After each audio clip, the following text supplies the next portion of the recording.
Bon allez, début de journée chez Marouillereau, on y va? C'est parti chef? Ouais. Allez, go! Salut tout le monde! Allez, bon, on a déjà bossé un petit peu, hein. Là on a été chercher le matos. On bosse quand même nous. Ouais, faut bien. Hein. Bon, Marouillereau, hein, la fameuse serre avec le bassin rond hein, qui est à l'étage. Voilà, donc on a fait une première sélection avec un bowl. Des coilles de 2 ans, voilà. dans un petit budget hein, raisonnable. Pas le plus petit budget, mais un budget sympathique. Ouais. Voilà, pour des coilles de 2 ans, c'est très bien. Et puis après, j'ai une demande d'un client. Alors là, je sais pas si ça peut aboutir, mais dans le bassin du haut. Voilà.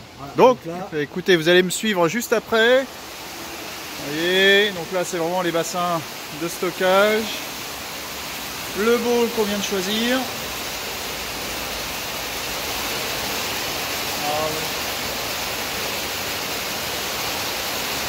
Vous voyez, en plus, ils sont tout sages, ils ne bougent pas. Et puis, attendez, j'escalade le petit muret. Non, c'est bon, il y a un... Hop, je fais le tour. Allez, je continue ma balade. Alors ici, dans les bassins de là, ce sont des coilles de 4 ans, 5 ans, une taille de 60 à 70. Vous voyez, des pièces très très belles. Hein. Tiens, David, tu peux couper l'oxygène? S'il te plaît. Ça va venir, ça allait venir. Et attention.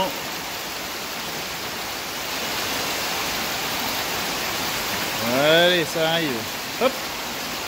Vous allez voir un peu plus clair.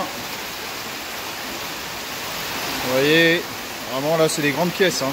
Très très grandes coilles.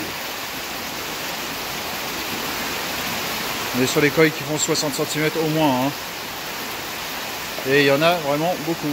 Donc pour vous donner une ordre d'échelle, vous voyez David, à côté. Est-ce qu'il va tomber dans l'eau?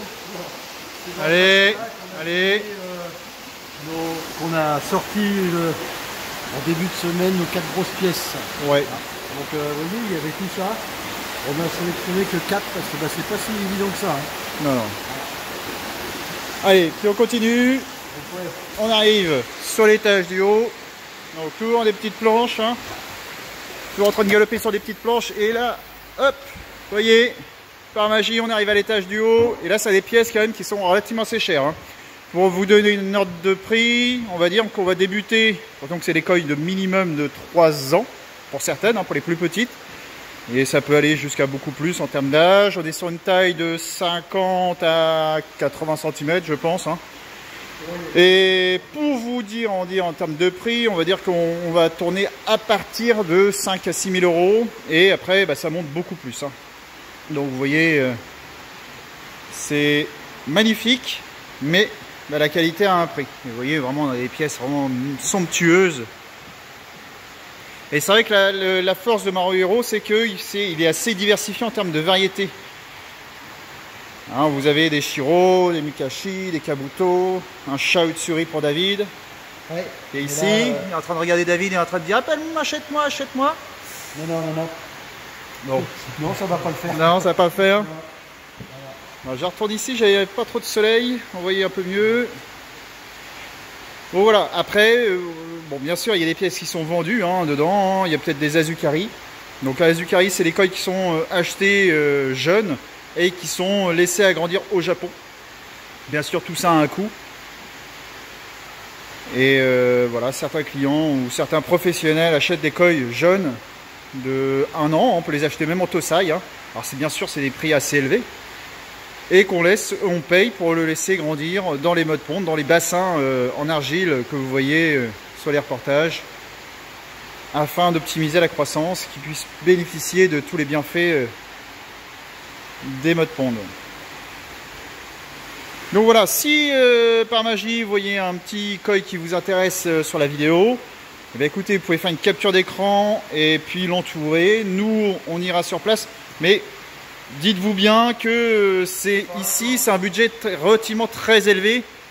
Voilà, on n'est pas sur des coilles à 2000 euros. Hein, si vous souhaitez dans ce bassin-là, chose quand même relativement très rare, faut dire que quand je vais le soulever, le faire voir, faut quasiment qu'il est vendu. Hein. Faut pas s'amuser à jouer avec ces coils-là. C'est super important, il n'apprécierait pas du tout. Ce sont des animaux, donc il faut quand même respecter le travail de l'éleveur. Les animaux. Voilà, bon, bah écoutez, nous on va continuer à faire nos petites photos individuelles. Ouais. Parce que bah, le temps tourne et bah, il faut qu'on bosse un peu. Hein. Voilà, c'est ça. Allez, on continue.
Bonjour, bon là actuellement on est chez Marousset Koi Farm, donc le gymnase, c'est un ancien gymnase qui a été aménagé.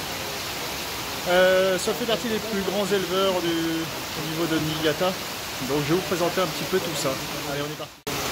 Alors ce que je vous disais, en fait Marousset fait partie vraiment des plus gros éleveurs en termes de mode pond au niveau du Japon. Il en a plus d'une centaine, hein, on est sur plus 300 à 500 mode pond, qui représente vraiment beaucoup. Hein. Et donc du coup, de ce fait-là, bah, il peut produire vraiment énormément comme variété.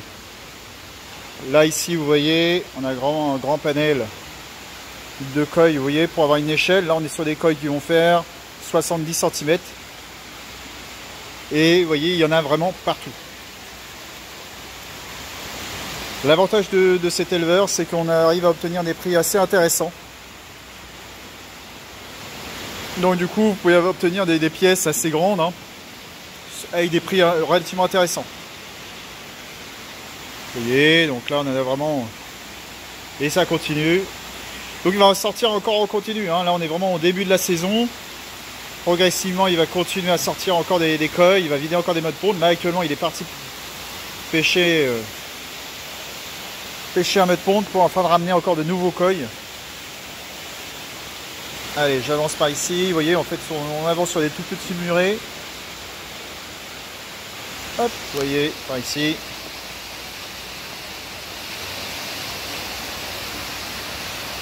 Donc Marousset vraiment est un éleveur clé à Niigata. C'est vrai que ne pas y passer, c'est vrai que c'est c'est vraiment essentiel pour nous. Ça permet d'avoir des petits prix, des koi de grande taille, sachant que au niveau des IU Tsuri, ils sont très qualitatifs. Hein. Il y a très peu de petits points noirs, ce qu'on appelle des chimies. Le rouge est relativement assez propre, qu'on peut reprocher par rapport à certains éleveurs. Donc voilà. Et ça continue par là-bas. Voilà.